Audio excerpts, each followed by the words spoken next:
อันดับต่อไปพวกเราทั้งหลายได้ตั้งจิตตั้งใจประพฤติปฏิบัติธรรมสืบต่อไปเพื่อให้เกิดสติสมาธิให้เข้มแข็งยิ่งขึ้นสุขภาพกายก็สำคัญแต่ว่าสุขภาพใจนั้นยิ่งสำคัญกว่าอีก เพราะว่าความสำคัญของ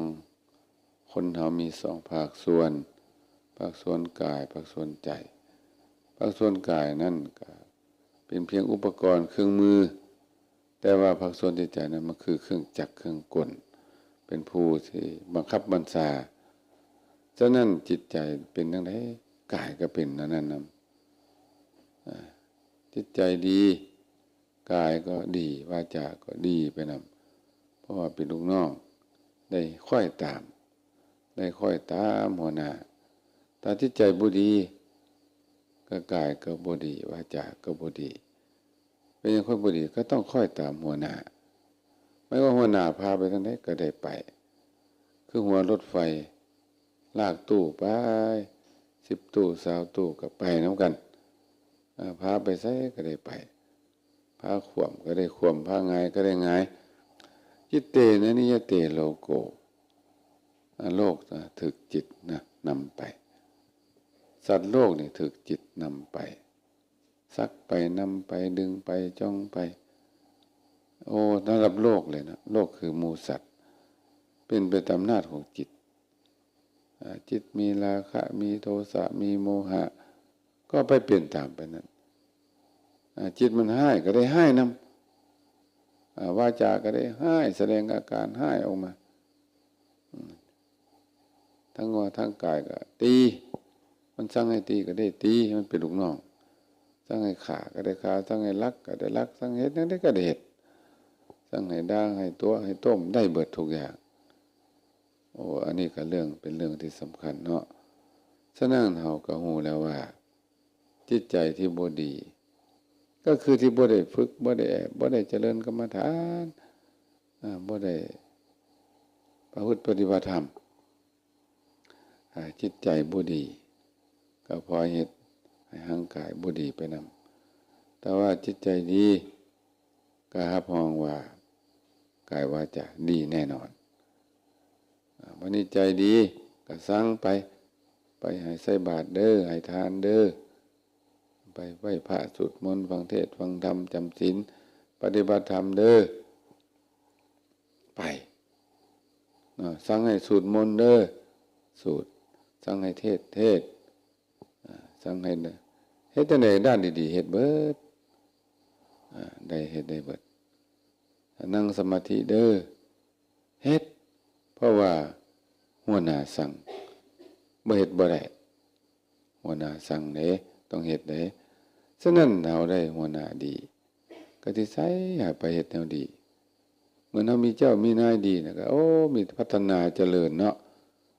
มีผู้นำดีนะมีผู้นำดีก็ผู้นำดีก็พาเฮ็ดแต่สิ่งที่ดีๆเจริญรุ่งเรืองเรืองมีชื่อมีเสียงในชาตินี้ได้รับความสุขความสบายอยู่ในโลกนี้ในโลกหน้าก็โอ้ยได้รับความสุขความเจริญอีกหมายความว่าบันเทิงม่วนซื่นอยู่ในโลกนี้และโลกหน้าแล้วก็เอาพาไปอีกบ่พอเท่านี้นะมนุษย์สมบัติสวรรค์สมบัติบ่พอสิพาไปนิพพานอีกพุ่นน่ะเราจะต้องประพฤติปฏิบัติธรรมเพื่อความพ้นทุกข์ใจมันสั่งแล้วนั่นบ่ได้อยู่ในโลกนี้มันทุกข์มันบ่ไหวบ่ได้เรื่องเห็นป่ะจิตใจมันมีสติมีปัญญามันสิสั่งให้เฮ็ดแต่แนวดีๆงามๆเฮ็ดแต่ในสิพ้นทุกข์มันก็สิพาเฮ็ดเนาะฉะนั้นเข้าใจแล้วเรื่องว่าเรื่องกายกับใจเนี่ยมันสัมพันธ์กันอันเดียวกันเนาะมันแยกกันบ่ได้คือรถกับคนขับรถนั่นแหละคนขับรถพาไปทางใดก็ไปพาไปชนไฟก็เสาไฟก็ได้ไปพาไปลงคูลงห้วยลงห้องลงคูลงคลองก็ได้ไปนี่เป็นอะไรสัตว์ฉะนั้นเราจะต้องเลือกผู้นำที่ดีก็คือผู้นำที่มีสติสมาธิปัญญาแล้วก็มีศรัทธาในศาสนาสิ่งเหล่านี้เราต้องเฮ็ดขึ้นมามันเหมือนเลือกตั้งนะมันเหมือนเลือกตั้งทางโลกเลือกตั้งเอาเจ้าเอานายเอานายกเอาผู้นำ คัดเลือกผู้ที่ดีมีสีมือมาเป็นสังเกตเบิ่งประเทศใดมีเจ้านายดีเจริญรุ่งเรืองเรืองประเทศใดมีเจ้านายบ่ดีมีแต่กอบโกยโกงกินกันรู้สึกว่าประเทศชาติตกต่ำเฮาเองมาเว้าเรื่องตัวเฮาเองเฮาก็ต้องคัดเลือกเจ้านายที่ดีเข้ามาปกครองเฮาเอง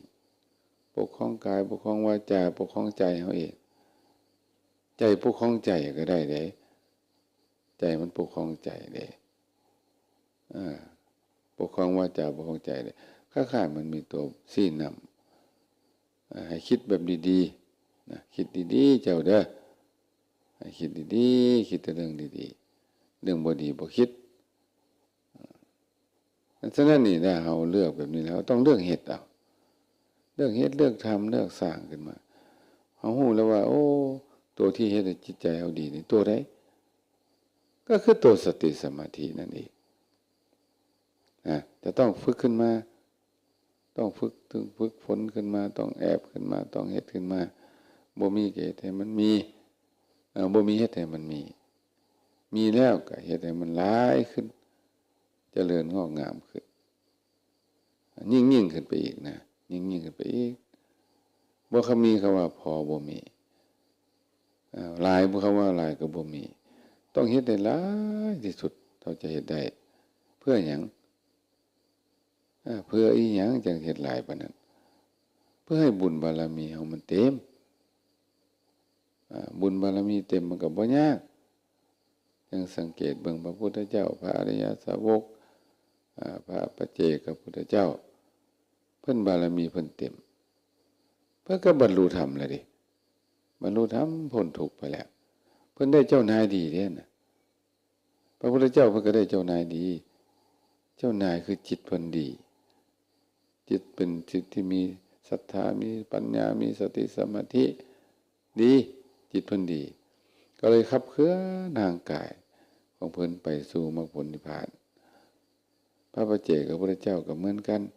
เพิ่นก็เลือกเจ้านายดีผู้ปกครองจิตมันดีมันก็เลยไปสู่พระนิพพานพระอริยสาวกก็คือกันเพิ่นเลือกของเพิ่นเองคำว่าเลือกนี่ก็คือเลือกที่จะเดินเลือกสิ่งที่ดีงามๆให้ตัวเองเลือกเฮ็ดสิ่งที่ดีงามๆอันนี้บ่ดีต้องหลีกเว้นเหมือนพ่อค้าเพิ่นว่าพ่อค้าผู้มีทรัพย์หลายมีพวกน้อยพ่อค้าที่ฉลาดพ่อค้าเป็นคนมีปัญญาที่ฉลาดมีพวกน้อยเดินทางไกลในทางเปลี่ยวจะต้องเลือกทางที่ดีทางที่มันบ่ดีเช่นว่าทางเป็นหลุมเป็นบ่อเป็นขี้ตมก็บ่ไปทางที่มีโจรซ่องสุมคอยจะปุ้นจะจี้ก็บ่ไปทางที่มีสัตว์ร้ายมีมนุษย์มาดักซุ่มอยู่ฮู้แล้วก็บ่ไปเพราะค้าแบบนี้นะก็จะเฮ็ดค้าขายเจริญเดินทางก็ตลอดปลอดภัยแคล้วคลาดบ่มีปัญหาหยังเพราะฮู้ล่วงหน้าอันใดดีบ่ดีทางสายนี้บ่ดีทางนี้บ่ดีก็บ่ไปก็สืบเบิ่งก่อนเนาะเฮาเองก็ต้องสืบเบิ่งก่อนว่าทางสายใดจะดีที่สุดที่จะนำเฮาไปสู่มรรคผลนิพพานได้สืบไปสืบมาพระพุทธเจ้าเพิ่นละเฮ็ดไว้แล้วเพิ่นละทางไว้เรียบร้อยน่ะเพิ่นไปนิพพานเพิ่นก็บ่ไปผู้เดียวเด้เพิ่นบ่ได้ไปผู้เดียวนะเพิ่นยังแนะนำให้คนไปนำแล้วก็เฮ็ดถนนหนทางให้เปิดเฮ็ดถนนตัดทางให้อย่างดี8เลนอย่างดีเลยทาง8เลนเนาะ8เลนสะดวกสบาย8เลนมีป้ายบอกทางอย่างดีไปสายนี้เด้อท่านทั้งหลายจะปลอดภัยเด้อข้างถนนหนทางนี่นะก็มีบ้านผักบนเสามีห่มไม้ร่มรื่นมีของอยู่ของกินมีน้ำให้อาบมีข้าวให้กินมีบ่อนเที่ยวชมหลายทางสายนี้นะเดินไปท่านทั้งหลายแต่นอกนี้อย่าไปเด้มันอันตรายมันมีปัญหาได้ไปนี่พวกท่านจะ ถึกขาถึกตีถึกปุ้นไหนไปนำหนทางที่ข้าพเจ้าเฮ็ดนี่ทางนี้โอ้ปลอดภัยไม่มีภัยอันตรายก็เหมือนว่าพระพุทธเจ้าได้บอกทางว่าทางไปพระนิพพานนั่นน่ะมี8 เลนตรงเลยเอกายโนยังพิกเวมะโคสัตตนาวิสุทธิยะหรือว่าทางสายนี้หรือว่าทางสายสติปัฏฐาน4หรือว่าทางมรรค8นั่นแหละทางสายนี้ปลอดโปร่งซื่อแล้วก็ไวพร้อมบ่คดบ่โค้งบ่งอบ่เงี้ยวบ่อันตรายหาบเพียงงามว่าซั่นก่อนพวกท่านจะถึงนิพพานนะแต่ว่าบุญบารมียังบ่แก่ยังบ่ทันฮอดพระนิพพานพวกท่านก็จะได้รับความสุขมนุษย์สมบัติสวรรค์สมบัติพวกท่านได้รับอยู่แล้วได้ก็เหมือนข้างทางที่มันมีสระน้ำมันมีห้านอาหารมันมีบ่อนเที่ยวบ่อนชมบ่อนน่าสนุกสนานก็เหมือนแบบนั้นแวะได้ชมได้นะแต่ว่าอย่าไปติดอย่าไปของไปเรื่อยๆเด้อปลอดภัยก็เหมือนกับก่อนจะได้ไปถึงพระนิพพานก็ได้เสวยสุขแล้วเกิดมาเป็นมนุษย์ก็ได้มนุษย์สมบัติเสวยสุขมีความสุขความเจริญอยู่ทางกินอยู่ทางทานอยู่ทางไปอยู่ทางมาสบายหรือว่าสักกับไปเกิดอยู่บนสวรรค์ชั้นฟ้าสวรรค์ชั้นฟ้าก็บนเที่ยวงามเหมือนสถานที่งามเหมือนสวนอุทยานเหมือนสวนดอกไม้ที่งามแล้วก็เหมือนอาหารอย่างดีโรงแรมอย่างดีนอนพักได้ฟรีแบบนี้ก็จะถึงนิพพานเป็นสัน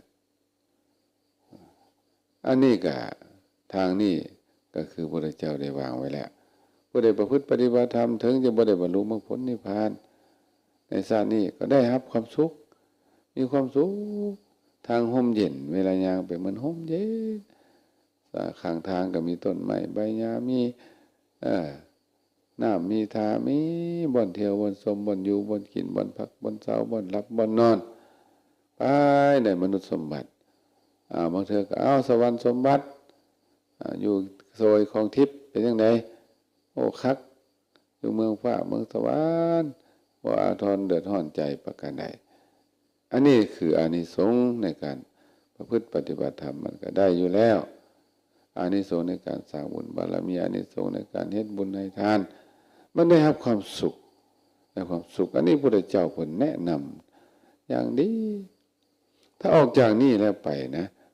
บ่ทำตามพระโอวาทของเพิ่นแล้วก็จะไปตกนรกไปเป็นเปรตอสุรกายสัตว์เดรัจฉานชั่วเจริญการนานนักก็เหมือนคนที่บ่ฉลาดเดินทางนั่นเองบ่สอบบ่สวนทวนถามว่าทางนี้เป็นจังไดทางซื่อทางกงทางมีภัยอันตรายแบบใดบ่ฮู้คือพ่อข้าที่โง่เขาเบาปัญญาบ่สามารถจะฮู้ทิศฮู้ทางไปทั่วทิพย์ทั่วแดนไปถึกอมนุษย์ไปถึกโจรปล้นหรือว่าไปทะเลทรายไก่เบิ่งว่างบ่มีน้ำกินก็ตายคือกันเนาะก็เหมือนไปตกนรกไปเป็นเปรตอสุรกายสัตว์เดรัจฉานอันนี้ก็คือผลของการทำชั่วทำบาปเอาเลือกทำสิ่งที่บ่ดีบ่งามเอาก็ได้หับเบิดเฮากลายเป็นคนได้หับเบิดเลยสิ่งเหล่านี้บ่แม่นผู้ใดได้หับเฮานี่เป็นผู้ได้หับย้อนหยังย้อนก็บ่มีสติปัญญาย้อนบ่ฮู้อนาคตว่าจะต้องไปจังได๋เฮ็ดจังได๋ให้ว่าดำมืดอยู่ด้วยความมืดบอดมืดเป็นคนมืดบอดมืดบอดตาบ่บอดใจก็บอดไปนำกันบอดทั้งตาทั้งใจมันก็เลยบ่ฮู้ว่าอันใดเป็นบาปอันใดเป็นบุญอันใดเป็นคุณอันใดเป็นโทษอันใดน่าทำบ่น่าทำอันใดดีมีค่าบ่ฮู้หยังดังนั้นคนที่มีปัญญาเนาะจิตตังละเขทะเมทะวีผู้มีปัญญาควรรักษาจิตให้ดีเมื่อจิตตัวเองต้องถึกกิเลสมาครอบงำย่ำยีกิเลสมาครอบย่ำยีมันก็พาไปวนต่ำๆมันนั่นแหละมาไปวนต่ำๆก็พาไปฆ่าไปตีพาไปลักพาไปผิดลูกผิดผัวผิดเมียคนอื่นพาไปกินเหล้าเมายาไปพา ด้านวาจาก็ตัวนั่นตัวนี้เนาะด่าผู้นั้นซับซ้อผู้นี้เว้าหลายก็คือบ่มีแนวดีเลยบ่มีแนวเดียวเลยเด้เฮ็ดไปแล้วก็บ่ได้ดีหยังก็มีแต่นำความทุกข์มาใส่เจ้าของก็เฮ็ดไปคิดว่าบ่มีอันนี้บ่มีผลนี่หยังเฮ็ดไปก็คิดว่าบ่มีผลหยังเฮ็ดไปซื่อ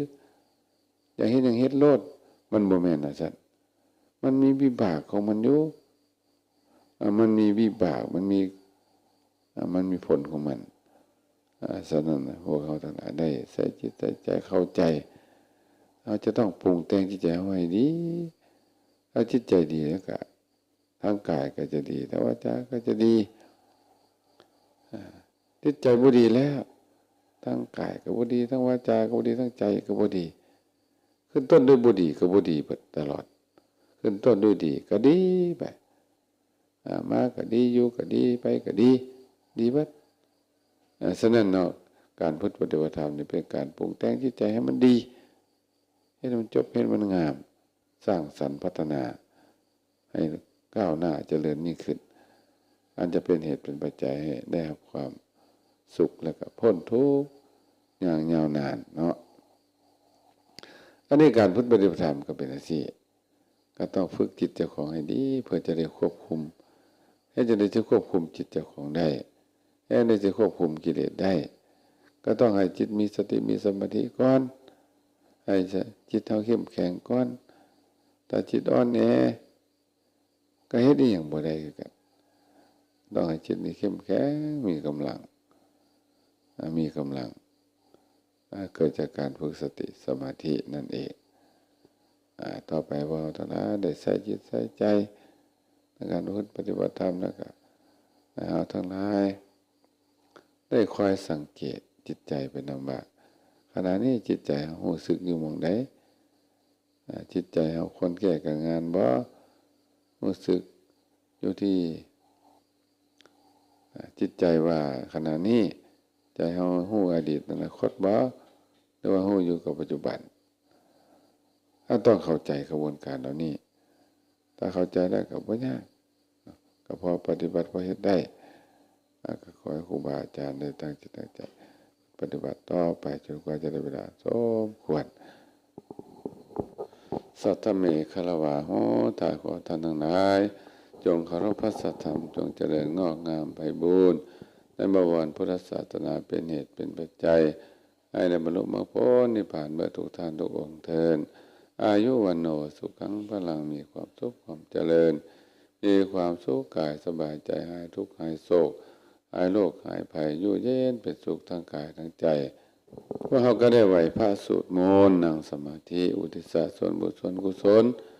ไปถึงปิญญาสนคนที่มีมารดาบิดาเป็นต้นตลอดถึงสรรพสัตว์ทั้งหลายเราก็ได้บุญได้กุศลเกิดจากการปฏิบัติของพวกเราเองแล้วก็ยังเอื้อเฟื้อเผื่อแผ่ไปให้กับคนอื่นเราจะต้องสั่งสมบุญกุศลลักษณะแบบนี้ได้บุญหลายเอิ่นว่าทานกุศลศีลกุศลภาวนากุศลกุศลสั้นสูงกุศลสั้นต่ำกุศลสั้นกลางพวกเราก็ได้ทำหมดทุกกุศลเวลาบุญกุศลให้ผลก็จะให้แบบ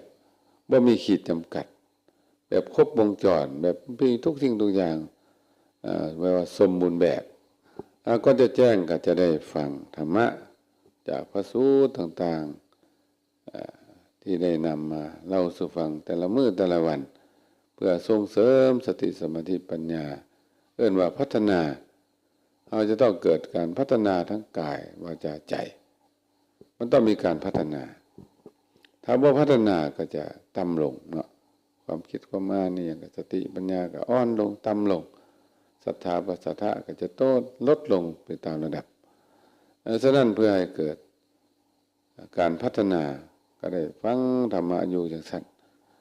ธรรมะก็คืออาหารใจอาหารของสมอง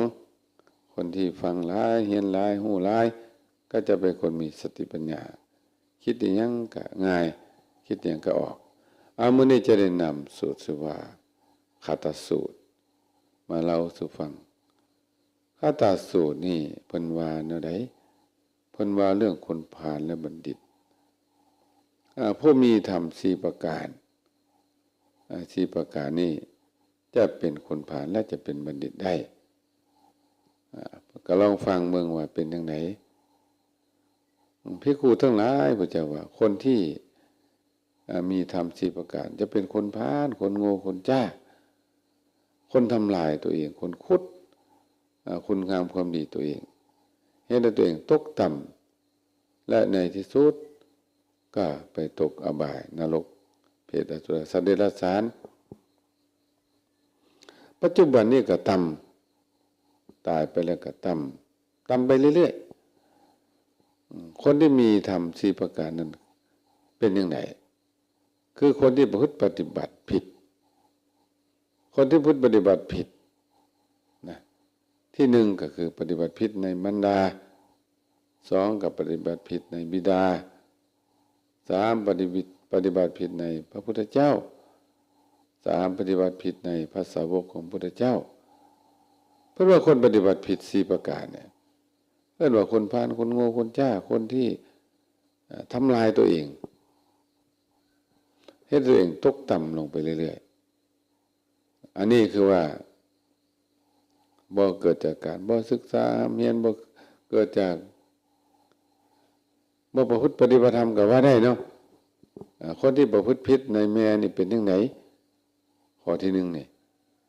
ก็แม่นี่มีคุณบ่ล่ะก็เลี้ยงดูปูเสืออยู่ในท้องเพิ่นก็หลายเดือน9 เดือน10 เดือนก็จะคลอดออกมาแล้วก็อยู่ในท้องก็เฮ็ดให้เพิ่นยุ่งยากต้องบริหารครรภ์ก็จะคลอดออกมาได้กินส้มกินเผ็ดกินเค็มกินร้อนบ่ได้ย่านลูกอยู่ในท้องนั้นได้รับอันตรายก็จะคลอดออกมาได้ก็บ่แม่นง่ายออกมาแล้วก็มาเลี้ยงด้วยความรักจนเติบใหญ่เป็นเฒ่าเป็นนางหมดเท่านั้นไม่ว่าพ่อแม่นี่ทุ่มเทให้หมดแหละให้ลูกได้หมดแล้วบ่มีหยังเหลือแล้วความรักอยู่ในโลกนี้เอาให้ลูกเบิดบ่มีหยังเหลือฉะนั้นคนแบบนี้มันต้องเป็นคนมีคุณที่สุดจะพรรณนาจังได๋ล่ะจังสิหมดคุณของแม่เนี่ยจะสิพรรณนาได้จังได๋จังสิหมดเอาแผ่นฟ้าแผ่นดินมาเป็นเจี้ยเอาแม่น้ำมหาสมุทรทั้ง4มาเป็นน้ำมึกเอาเขาสิเนรุสูง 240,000 โยชน์มาเป็นสอจุ่มเขียนบรรยายคุณของพ่อของแม่บรรยายคุณของแม่เนี่ยมันหมดมันบ่เบิดว่าซั่นว่าปรากฏว่าแผ่นฟ้าแผ่นดินหมดไปน้ำมหาสมุทรทั้ง4แห้งภูเขาสิเนรุเหี่ยนจำมือคุณพ่อของแม่นั่นหมดว่าบ่เบิดบ่ได้เสียวบ่ได้ครึ่งหยังหลายจักสิเทียบอีหยังจักสิหมดเพิ่นก็เทียบไว้หลายๆอย่างเนาะเอาลองมึงดูเอาพ่อเอาแม่มานั่งเอาแม่นี่มานั่งอยู่บ่าขวาเอาพ่อมานั่งอยู่บ่าซ้ายให้กินอยู่นี่ขับถ่ายอยู่นี่นอนอยู่นี่ตลอด100 ปีมึงดูให้อยู่นี่เลยนอนอยู่นี่นั่งอยู่นี่กินอยู่นี่ขับถ่ายอยู่นี่อยู่บ้านนี่ตลอด100 ปีนี่ชื่อว่าตอบแทนบุญคุณของพ่อแม่ได้เลยยังบ่ชื่อว่าได้ตอบแทนโอ้ถ้ามาเบิ่งในแง่นี้ก็ถือว่าเบิดเนาะบ่มีผู้ใดในโลกนี้ให้ชีวิตบ่มีเด้ให้ชีวิตแก่ลูกให้ชีวิตให้เนื้อทุกสิ่งทุกอย่างให้ลูกกันว่าสร้างเขาขึ้นมาเป็นคนเกิดมาเป็นคนจนเกือบใหญ่โตเรียนจบเป็นเจ้าเป็นเฒ่าเป็นนางมีฟังมีฟ้ามีครอบมีครัวมีเฮือนมีศาลฉะนั้นผู้ใดประพฤติไปผิดในแม่นี่จะเป็นบาปหลายเนาะบาปหลายแท้ๆเฮ็ดนำสิ่งที่มีคุณก็บาปหลายเฮ็ดผิดจังได๋ล่ะเพิ่นว่าผู้ประพฤติผิดในมารดาปฏิบัติแบบใดทั้งกายเนาะปฏิบัติผิดทั้งกายจังได๋ล่ะ แสดงว่าตบตีเพิ่นขาเพิ่นตีเพิ่นล่วงล้ำกำเกินเนาะบางเทื่อก็บ่ถึงกับขากับตีดอกเงือกไม่ค้อนใส่กำปั้นเนาะยกกำปั้นใส่ซี่หน้าด่าเอานั่นขว้างใส่ถิ่มใส่หรือว่านั่นแสดงอาการลบหลู่เนาะทางกายมันมีหลายวิธีเนาะเฮ็ดผิดนี่นะทางกายนี่ก็หลายย่างเฮ็ดใส่บลึงตึงตังย่างแหงใส่เนาะทืบตีนใส่บอกโอ้หลายอย่างหรือเบ้ปากใส่ยักคิ้วลิ้วตาใส่เนาะได้หลายอย่างเนาะสารพัดทางวาจาจังได๋โอ้ก็ด่าแหละเนาะด่าอีเฒ่าอีแก่อีด่าจังได๋เพิ่นเจ็บอกเจ็บใจก็ว่าไปอีเฒ่าโบหารบ่หรือว่าอีหยังโอ้ด่าไปเนาะแนวเพิ่นสิเครียดก็เฮ็ดแล้วด่าไปบ่ซักก็ตัวหลอกเอาเงินเพิ่นแม่สิไปซื้ออันนั้นนั่นนี่ไปแล้วหลอกเอาไปแล้วก็เฮ็ดให้เพิ่นเจ็บช้ำน้ำใจทุกเว้าอันนี้ทางใจเนาะมีทางวาจานี่ก็หลายวิธีการเนาะคำเว้าคำจาเที่ยงถอยเที่ยงคอมมันนั่นแหละเว้าแบบลบหลู่โอ้ยเจ้าสิไปฮู้หยังเจ้าน่ะคนโบราณเจ้าบ่ได้เรียนอีหยังมาดอกเจ้าน่ะนี่เห็นบ่ล่ะแม่นเบิดเลยนี่ลบหลู่เบิดเลยนี่เอิ้นว่าผิดเบิดเนาะผิดเบิดเว้าก็เว้าบักแฮงๆห้องใส่บักดังๆเป็นจังซั่นเพิ่นเว้าหน่อยนึงก็โอ้ยมันจมเนาะจะมันด่าเก่งแท้เนาะมื้อใดมันสิตายเนาะนั่นเอาละเด้บัดนี้เพิ่นโอ้วาดให้เพิ่นเนาะเพิ่นแนะนำดีแล้วว่าเพิ่นว่าเทศให้ฟังด่าว่าซั่นอันนี้ก็เนาะน่าคิดคือกันเด้เรื่องนี้ก็ได้เอาด้านทางจิตใจเป็นจังได๋จิตใจคิดแนวบ่ดีกับเพิ่นคิดสังเพิ่นคิดสาบคิดแซงคิดบ่ดีบ่งามเนาะประทุษร้ายเกิดโทสะอันนี้ก็ครบวงจรว่าซั่นซะไปประพฤติผิดทางกายทางวาจาทางใจกับแม่ผู้มีพระคุณล้นฟ้าล้นดินคนเฮานี่ก็แปลกเด้บ่เห็นลูกศพก็บ่ลังน้ำตาบ่ได้ลูกน้อยบ่ได้ลูกน้อยมาอุ้มแขนเอวแขนบ่าก็บ่ฮู้จักคุณพ่อคุณแม่ว่าคุณพ่อคุณแม่เป็นจังไดบ่ฮู้มันเป็นอีหยังจึงบ่ฮู้เพิ่นเฮ็ดนำเฮาปานนั้นคนเฮานี่น่าจะเฮ็ดจังได๋ล่ะควรจะเฮ็ดดีนำผู้ใดเฮานี่แม่ข่าวมีเฮาควรจะเฮ็ดดีนำผู้ใดที่สุดเฮ็ดดีนำพ่อนำแม่เด้เฮ็ดดีนำคนที่เฮ็ดดีนำเฮานะเว้าง่ายๆไปควรจะเฮ็ดดีนำคนที่เฮ็ดดีนำเฮาควรเฮ็ดดีนำคนทุกคนบ่ควรเฮ็ดดีนำทุกคนนั่นแหละในโลกนี้แต่ว่าคนที่ควรเฮ็ดดีที่สุดก็คือคนที่มีคุณคือพ่อคือแม่คนที่ฮักเฮาที่สุดคือไผก็คิดว่าบ่มีผู้ใดเกินแม่ดอกเอาเว้าเรื่องแม่ก่อนเนาะพอจะเอาไว้นำหลังมีบ่คนที่ฮักเฮาเกินแม่นี่มีบ่ก็คือที่บ่มีเนาะคิดว่าที่บ่มีดอกเอ้าคิดว่าบ่มีอันนี้แม่แท้ดิมันมีแม่สองแม่ได้แม่ปลอมก็มีดิฮู้จักแม่ปลอมบ่ล่ะแม่ปลอมก็คือแม่ที่โหดฆ่าลูกเนาะเอาคลอดลูกแล้วเอาไปฆ่าซะเอาไปทิ่มซะแม่นบ่ล่ะเจ้าว่าปลอมบ่เอาปลอมบ่แนวนี้น่ะถ้าแม่แท้นี่เฮ็ดได้บ่ก็เรียกว่าตายแทนลูกได้แม่นบ่ล่ะอันนี้เอาลูกไปฆ่านะเอาลูกไปทิ่มกองขี้เหงื่อโอ้ยตายแล้วแนวนี้น่ะแม่นอันนี้แม่ปลอมเด้อถ้าแม่แท้ต้องมีลักษณะแบบใดมีคุณธรรมแนวไหนถ้าแม่แท้ๆต้องมีคุณธรรม4ประการ1เมตตา2กรุณา3มุทิตา4อุเบกขาถ้าว่ามีคุณธรรม4ประการนี้เอิ้นว่าแม่แท้ถ้าว่าบ่มีแม่ปลอมแม่เทียม งานบวชสามเณรฤดูร้อนครูบาอาจารย์ก็ถามแม่จั่วว่าคนที่ฮักเฮาแท้ๆคือไผเขาก็ตอบแม่มีผู้หนึงยกมือบ่แม่นเอาแล้วไผซะน่ะแม่ตู้ว่าซั่นเอาคือว่านั้นแม่เขาน้อยเอาเขาน้อยไปทิ่มเอาเขาน้อยไปทิ่มแม่ตู้เอามาเลี้ยงแม่ตู้ก็บ่แม่ตู้แท้สำดอกนี่แม่นี่บ่มีคุณดอก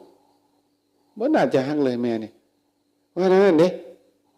องค์นี้นะแต่ว่าองค์อื่นตกลงว่าแม่แสดงว่าไปเจอแม่ปลอมเขาแม่นบ่ล่ะถึงแม่ปลอมบ่ล่ะ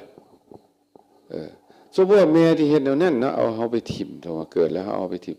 แม่นั้นมีคุณบ่ยังมีคุณอยู่เด้จะมีคุณเด้มีคุณในแง่ใดล่ะเพิ่นเฮ็ดให้เราเกิดมาเบิ่งโลกเนาะ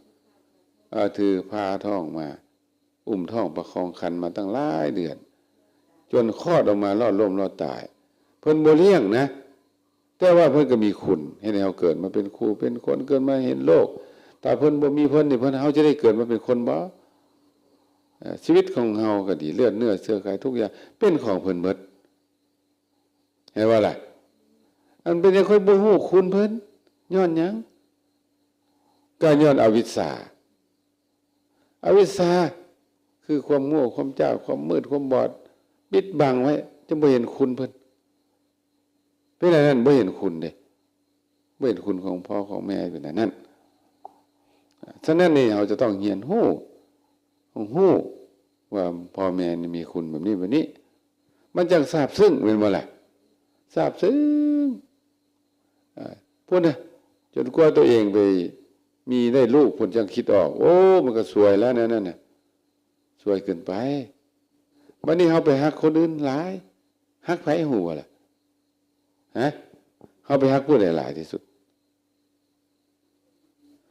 ฮักลูกฮักเมียฮักผัวฮักหมู่ฮักพวกไปนั่นเนาะ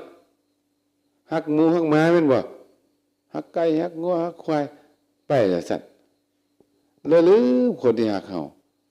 ก็คือแม่นั่นเองบางคนก็เฮ็ดดีนำหมู่นำพวกหมู่พวกเว้าหยังก็ฟังเบิดพ่อแม่เว้าเพิ่นบ่ฟังเป็นจังได๋ซั่นหมู่โทรหาปุ๊บมันโดดเฮือนแล้วเด้เสือหมู่อันธพาลหมู่โง่หมู่จ้าหมู่ขี้เหล้าเมายาเสือปฏิบัติตามพ่อแม่เว้าหยังก็บ่ฟังบ่ซอยเวียกบ่ซอยงานบ่เฮ็ดหยังแต่ว่าเฮ็ดนำหมู่ดีๆเฮาจะผิดไปแล้วแนวนี้นะเฮาเฮ็ดนำคนอื่นเกินไปเกินพ่อเกินแม่นะเฮาเฮ็ดนำคนที่บ่มีคุณเลยเพิ่นว่าจังได๋ล่ะหาบสร้างสาแมวหาบสร้างคอนแมว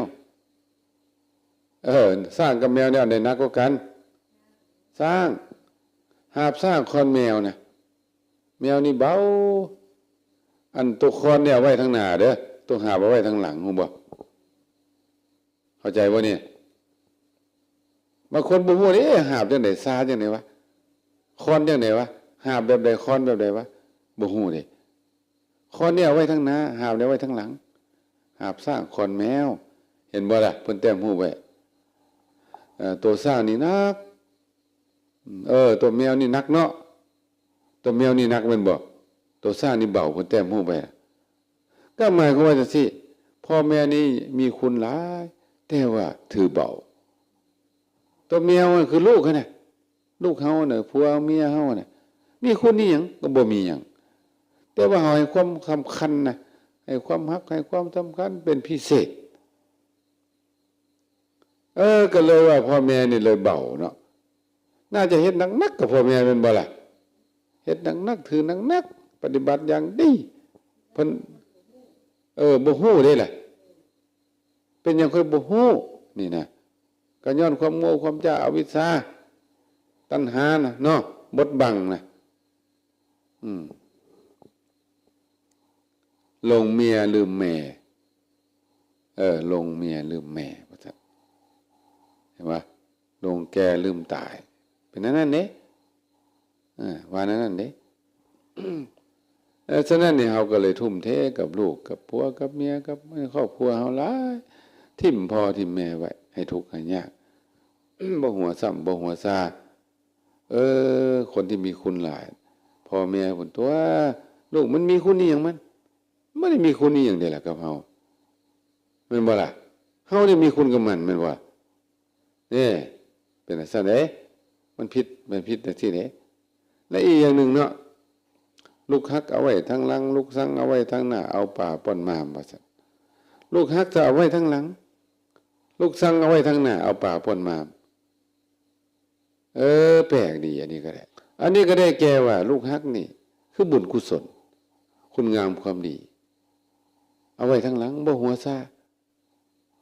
ลูกซังเอาไว้ทั้งเอาป่าป้อนมามลูกซังนี่คือบาปอกุศลเนี่ยบ่ดีแต่ว่าเอาป่าป้อนมามคือว่าให้ความสำคัญเลี้ยงดีว่าเท่าไปเฮ็ดแต่บาปแต่อกุศลสิ่งที่บ่มีสาระประโยชน์นั่นแหละเฮ็ดแต่ว่าบุญกุศลเดี๋ยวก็เฮ็ดมื้อใดก็ได้ดอกนี่ตอนน้อยก็ว่าน้อยตอนแก่ก็ตอนนุ่มก็ว่านุ่มตอนเฒ่าก็ว่าเฒ่าเอาไปมาบ่ได้เฮ็ดซ้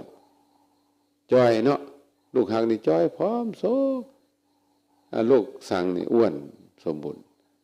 ก็หมายความว่าบุญกุศลนี่บ่เฮ็ดบ่ค่อยเฮ็ดบาปอกุศลเฮ็ดสิ่งที่บ่มีสาระมีเฮ็ดจังซี่นี่มันกลับกันจังซี่เด้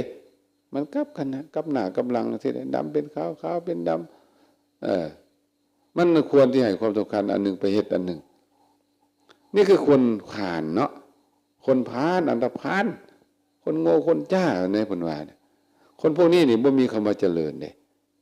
บ่มีคำว่าเจริญเฮาเฮ็ดให้แม่แนวใดเด้อจะบอกให้เด้อเฮาเฮ็ดให้แม่แนวใดจำไว้โลดคนที่เฮ็ดให้เฮานี่คือไผลูกเฮานั่นแหละมันจะมาล่าแค้นเด้มันเบิ่งเฮาอยู่เฮาเฮ็ดได้นำแม่เฮาเนี่ยมันสิจำไว้มันสิเฮ็ดแนวนั้นกับเฮาเป็นจังซั่นฉะนั้นผู้ใดอุปถากอุปถัมภ์เลี้ยงดูผู้เสือแม่ดีแม่กับลูกก็สิเฮ็ดนำเฮาแบบนั้นเพราะมันให้ผลทันตาเนาะอันนี้นี่เบื้องเป็นเพียงในตาเห็นเท่านั้นเด้นี่ตายไปแล้วไปใส่อีกไปลงนรกอีกเด้นะว่ามันง่ายเด้นะเฮ็ดนำแม่น่ะโอ้เป็นอนันตริยกรรมผู้ใดผู้ใดฆ่าแม่นั่นน่ะฆ่าแม่เนาะฆ่าอนันตริยกรรมฆ่าแม่ฆ่าพ่อฆ่าพระอรหันต์เฮ็ดโลหิตพระเจ้าให้ห่อแยกสงฆ์ให้แตกกันเห็นบ่5ประการในอวิจีอย่างเดียวเลยบ่ได้ฆ่าให้ตายดอกฆ่าให้มันเจ็บอกเจ็บใจนี่ก็นรกขุมบักใหญ่คือกันเด้แม่ตุ้ยก็บ่แม่นง่ายเลยเด้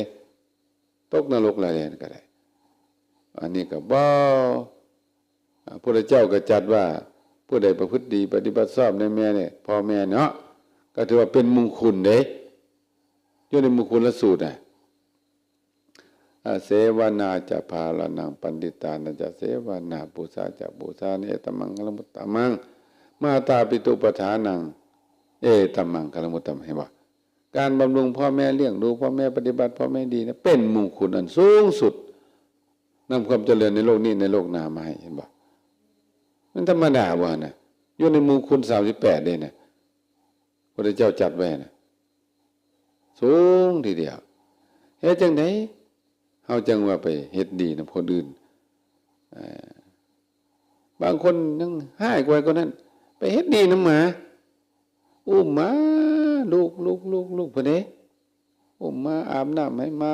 มีผมให้มาตัดผมให้มาทาแป้งแต่งตัวให้มานอนน้ำหมากินน้ำหมาคือบ่เอาหมานั้นเป็นแม่ซะมันแล้วซะโยมก็บ่ว่าเด้พระก็มีเฮ็ดจังซี่พระก็เฮ็ดน่ะโอ้หมู่พวกกันเนาะย่างกายกุฏิเพิ่นโอ้ยอุ้มมาอยู่แล้วมาหยุ่ยเพิ่นเนาะซื้อมาบักแพงอาบน้ำให้มาวีผมให้มาตัดผมเวลาป่วยก็อุ้มไปหาหมอผู้ใดอาหารกินกับพุ่นอาหารกล่องพุ่นน่ะราคาแพงๆพุ่นน่ะโอ้ก็ย่างผ่านไปก็เลยคัดหูคัดตาก็เลยถามเฮ็ด เฮ็ดดีนำหมาเนาะเคยเฮ็ดดีนำพ่อนำแม่จังซี่บ่เนาะขะหน่อยเว้าจังซี่เนาะเค เคยอาบน้ำให้พ่อให้แม่บ่เคยซื้ออาหารการกินแซ่บๆให้พ่อแม่บ่เคยซื้อผ้าอาภรณ์ดีๆให้พ่อแม่นุ่งบ่เคยเว้าดีนำพ่อนำแม่บ่เว้าสิเนาะไปเฮ็ดดีนำหมาเฮ็ดหยังหมามีคุณนี่หยังก็เดี๋ยวว่าพ่อแม่เพิ่นมีคุณคือบ่เฮ็ดดีนำเพิ่นเว้าแค่นี้องค์นั้นสะอึกเลยเนาะสำนึกตัวว่าบ่ก็ยังเฮ็ดคือเก่าหั่นแหละคนมันโง่กันยังว่าคนมันโง่มันก็จะโง่สิตลอดไปเป็นพระก็โง่นะก็พระโง่คือเก่าหั่นแหละน่าจะเอาเวลาไปปฏิบัติธรรมศึกษาธรรมเนี่ยนี่อย่างดีๆมาเอาไปอุ้มหมาเอาไปบริวัติหมาโอ้มีตัวเดียวก็บ่พอเอามาเลี้ยงเป็นฝูงก็มีบางคนก็เฮ็ดดีนำแมวอุ้มแมวอยู่แล้วเอาเฮ็ดดีนำแมวเอาปลาหาปลาทูมาเลี้ยงหายังมาเลี้ยงโอ้ยเฮ็ดดีนำแมวนั่นนี่ก็ใครแล้วบ่เนาะเนี่ยมันเป็นจังซี่เด้เห็นบ่ล่ะเบิ่งแล้วมันบ่สมนะมันบ่สมพ่อแม่ฮักมันเด้ไอ้คนพวกนี้เด้ถ้าเป็นจังซี่นี่นักฆ่ามันตายตั้งแต่เกิดพุ่นเนาะแม่ตู้เนาะดีบ่ อย่าไปว่าน้ำข่อยเด้อเจ้าเด้อที่เป็นบาปเป็นกรรมย้อนเด้ออันนี้เว้าตามอันนี้ซื่อๆมันที่ขายมันตายซะแล้วก็แล้วนะไอ้คนนั้นนี่นะยังบ่ฮู้บุญฮู้คุณนี่มันบ่สมว่าเฮาฮักมันน่ะนะเนาะมันบ่ฮู้บ่มันเพิ่นคือฮู้แนวอื่นดีแท้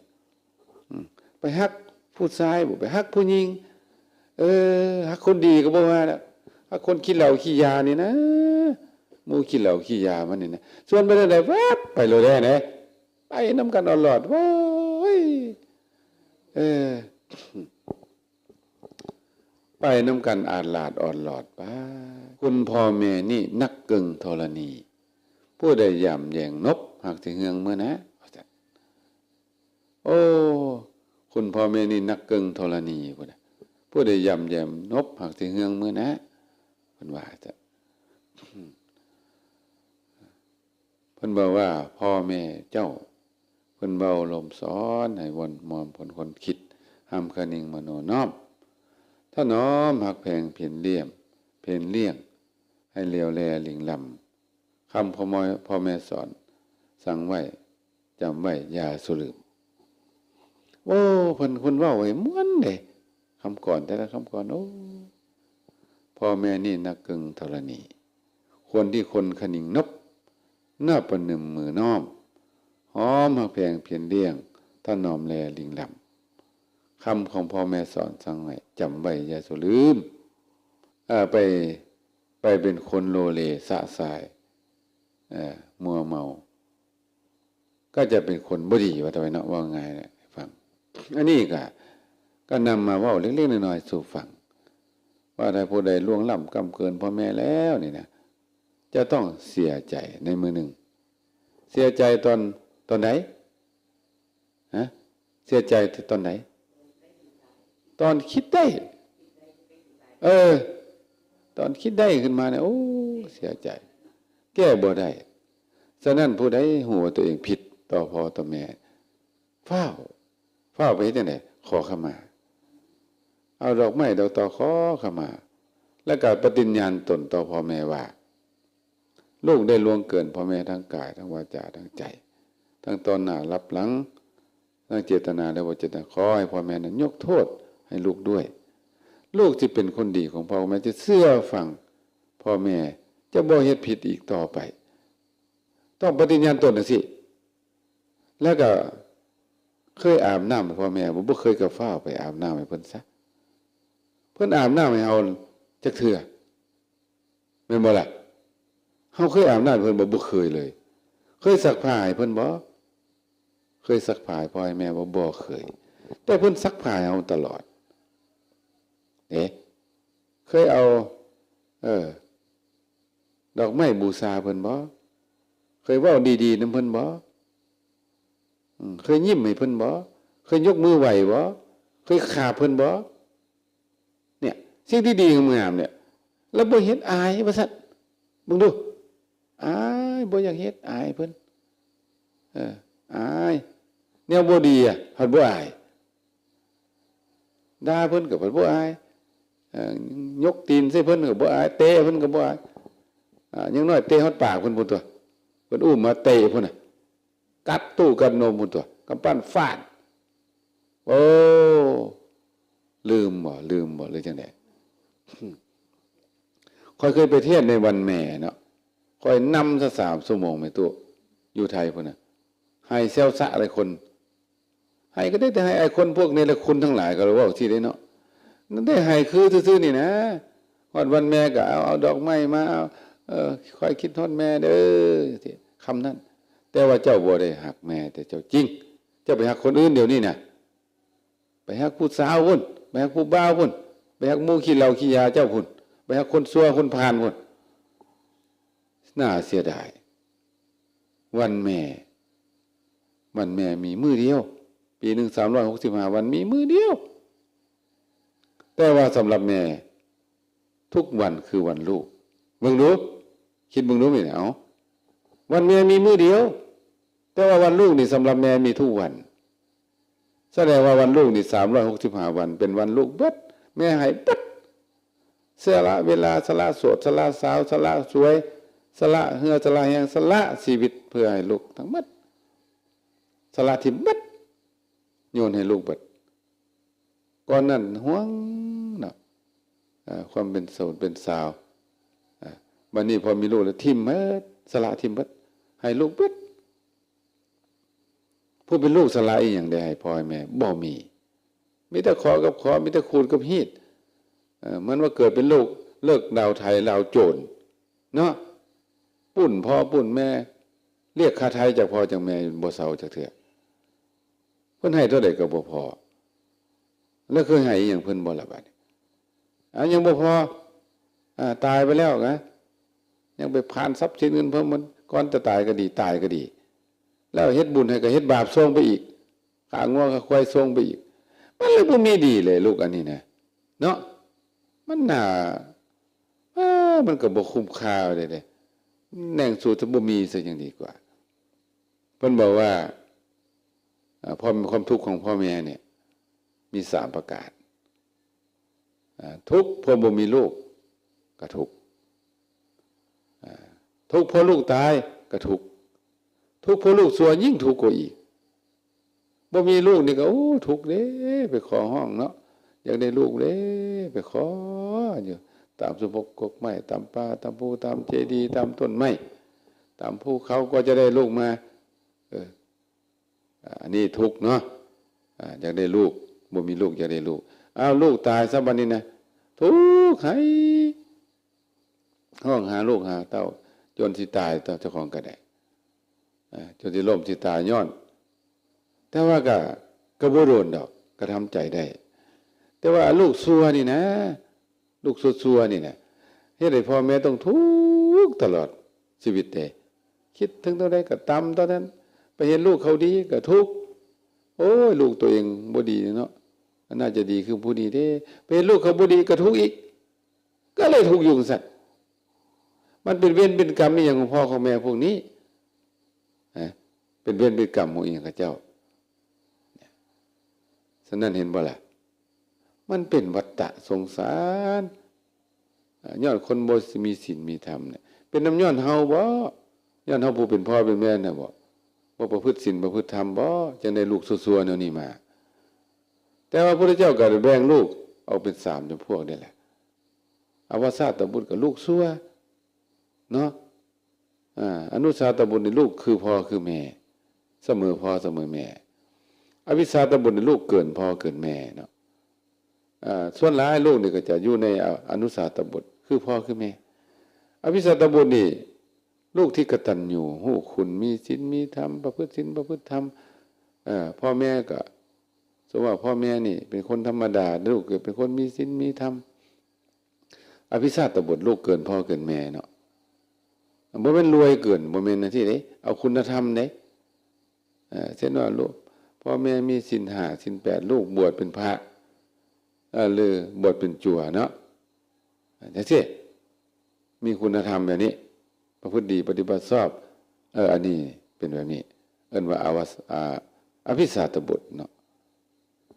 บางเทื่อมันเป็นเวรเป็นกรรมของเฮาเองเด้ เฮาเคยเฮ็ดนำพ่อนำแม่แนวนั้นในปัจจุบันคือบ่ได้เฮ็ดนะเขาน้อยอดีตเด้หลายชาติมาแล้วเด้มันก็หรือว่าลูกเวรลูกกรรมมันมาจองเวรจองกรรมมาเนาะคู่เวรคู่กรรมมันมาเกิดนำก็มีเนาะหรือว่าเฮาเฮ็ดนำพ่อนำแม่ที่บ่ดีเฮาเกิดก็บ่แม่นได้เกิดแต่ชาติเดียวนี่เนาะเกิดมาหลายภพหลายชาติเหลือเกินเป็นม้าก็มีแม่ม้าพ่อม้ามีเป็นควายก็มีพ่อควายแม่ควายเป็นปูเป็นปลาเป็นนกเป็นหนูมีพ่อมีแม่หมดแล้วเฮานี่ก็ได้เป็นหนี้เป็นสินมหาศาลบ่เคยได้สดใสเลยหนี้เก่าก็บ่ได้ใช้หนี้ใหม่ก็เติมไปอีกว่าอยู่จังซั่นบ่ได้ใช้หนี้ใช้สินเพิ่นเห็นบ่ล่ะใช้หนี้บ่ไหวนะเอาพ่อแม่เอาแม่มาไว้บ้าขวาเอาพ่อมาไว้บ้าซ้ายให้กินอยู่นี่ขี่อยู่นี่นอนอยู่นี่ตลอด100 ปีก็บ่ซื่อว่าได้ตอบบุญแทนคุณนี่หยังเลยบ่บดบ่เสียงแต่เพิ่นว่าสิเด้แต่ว่าคุณบุตรผู้ใดจะเป็นหญิงก็ดีเป็นชายก็ดีเฮ็ดให้พ่อแม่บ่มีเป็นคนขี้ที่พ่อแม่คนขี้ที่ให้พ่อแม่นั้นมีจาคะให้รู้จักทานก็ดีพ่อแม่บ่มีศีลบ่มีศีลบ่มีศีลบ่มีเฮ็ดให้พ่อแม่นั้นมีศีลมีธรรมพ่อแม่บ่มีศรัทธาเฮ็ดให้มีศรัทธาเนาะพ่อแม่นั้นบ่มีปัญญาเฮ็ดให้มีปัญญาพ่อแม่เป็นมิจฉาทิฏฐิให้พ่อแม่นั้นเป็นสมาธิทิฏฐิลูกประเภทนี้ชื่อว่าจุงพ่อจุงแม่เนาะไปสู่ศีลสู่ธรรมจุงพ่อจุงแม่ไปสู่สวรรค์นิพพาน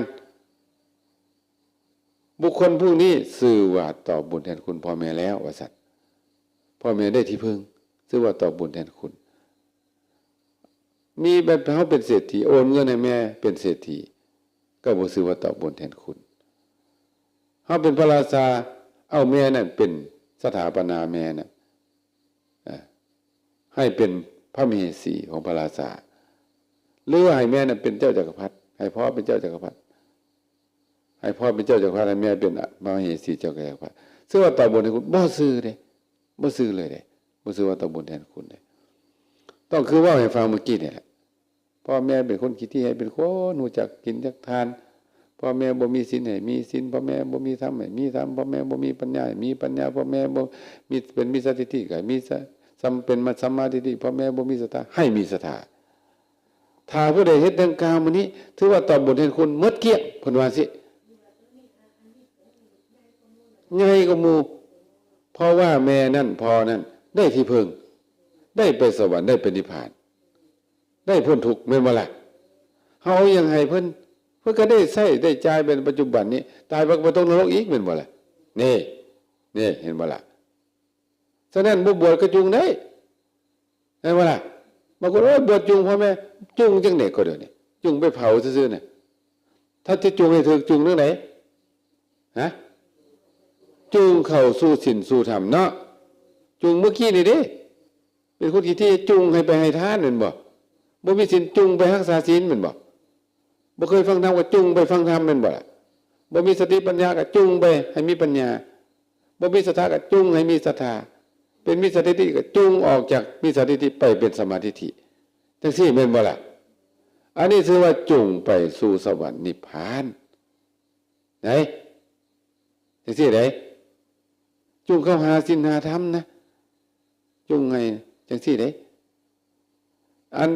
ที่เขาเจ้าจุงกันน่ะจังได๋วะจุงจังได๋วะจุงไปเผาบวชบ่ฮอดมื้อซับบ้าขึ้นละอยากสิกแหงแล้วก็มึงดูมีหลายคนเนี่ยก้อมลูกมาบวชโอ้ยลูกเอ้ยบวชให้แม่เด้จัก7 วันบ่เอา7 วันก็ได้บ่ได้7 วันเอา3 3ก็บ่พ้น3 มื้อก็ได้พ่อแม่ก็เนาะแม่เพิ่นก็อุ้มท้องประคองครรภ์ตั้งหลายเดือนก็บวชให้เพิ่นซะแม่ก็ครบเดือนที่ตัวเองอยู่ในท้องแม่ซะก็ดีแล้วบ่บ่ได้เฮ็ดบ่ได้เด้เฮ็ดให้พ่อแม่นี่นะมันสิตายบ่หรือว่าจังได๋ก็นะเฮ็ดคุณงามความดีเว้าดีนะพ่อแม่มันสิตายบ่ฆ่าพ่อกับแม่มันสิตายบ่เว้าดีนะพ่อแม่มันสิตายบ่ ยกมือไหว้พ่อแม่มันสิตายบ่อาบน้ำให้พ่อแม่มันสิตายบ่ซักผ้าซักเสื้อพ่อแม่มันสิตายบ่มันเป็นแต่ว่าเป็นตะคันเขียวขึ้นนี่นะคอยนำยังไงพวกนี้นะให้นอกประเทศอยู่นาคูนี่ก็ให้ไอ้พวกอันติดยานะ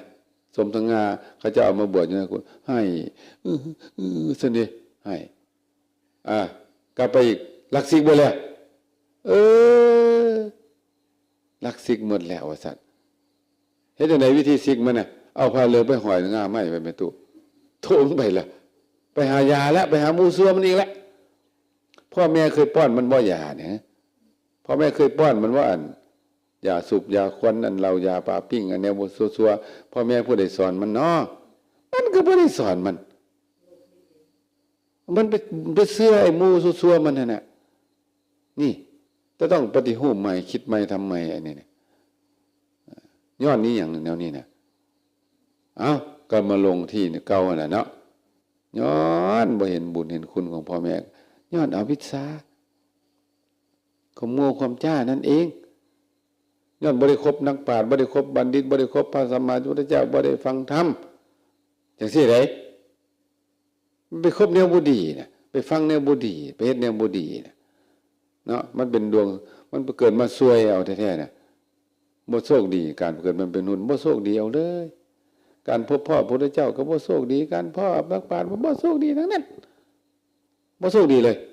โชคให้ตลอดกาลรายการเนาะอันนี้ก็เป็นบ่จักสิว่าแนวไหนเนาะอันนี้ก็ได้บ่จักสิว่าเป็นหยังก็บ่ตอบบุญแทนคุณพ่อแม่